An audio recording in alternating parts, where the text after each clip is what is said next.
ಕೋಲ್ಕತ್ತಾದ Eden garden ಮೈದಾನದಲ್ಲಿ ನಡೆದ ಭಾರತ ಹಾಗೂ ವೆಸ್ಟ್ ಇಂಡೀಸ್ ನಡುವಿನ ಸೂಪರ್ 8 ಸುತ್ತಿನ ಪಂದ್ಯ ರಣರೋಚಕ ಕ್ಷಣಕ್ಕೆ ಸಾಕ್ಷಿಯಾಯಿತು.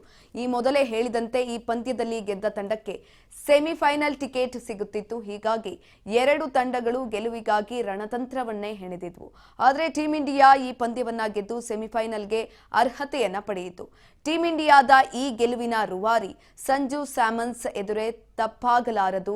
ಆರಂಭಿಕನಾಗಿ ಕಣಕ್ಕಿಳಿದಿದ್ದ ಸಂಜು ತಂಡದ ಪರ ಏಕಾಂಗಿ ಹೋರಾಟವನ್ನು ನಡೆಸಿದ್ರು.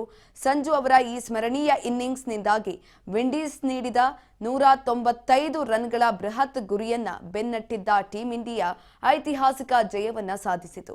ಮೊದಲು ಬ್ಯಾಟಿಂಗ್ ಮಾಡಿದ ವಿಂಡೀಸ್ಗೆ ಉತ್ತಮ ಆರಂಭ ಸಿಕ್ಕಿತ್ತು. ಶಾಯ್ ಹೋಪ್ ಹಾಗೂ ಚೇಸ್ ಮೊದಲ ವಿಕೆಟ್ಗೆ 68 ರನ್ಗಳ ಜೊತೆಯಾಟ ನೀಡಿದ್ರು.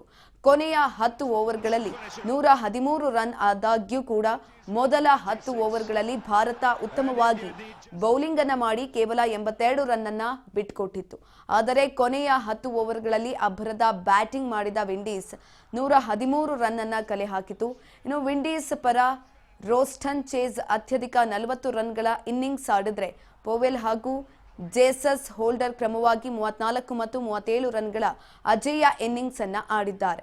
ಇವರಿಬ್ಬರ ನಡುವಿನ 5ನೇ ವಿಕೆಟ್ಗೆ 74 ರನ್ಗಳ ಜೊತೆಯಾಟವು ಮೂಡಿ ಬಂತು.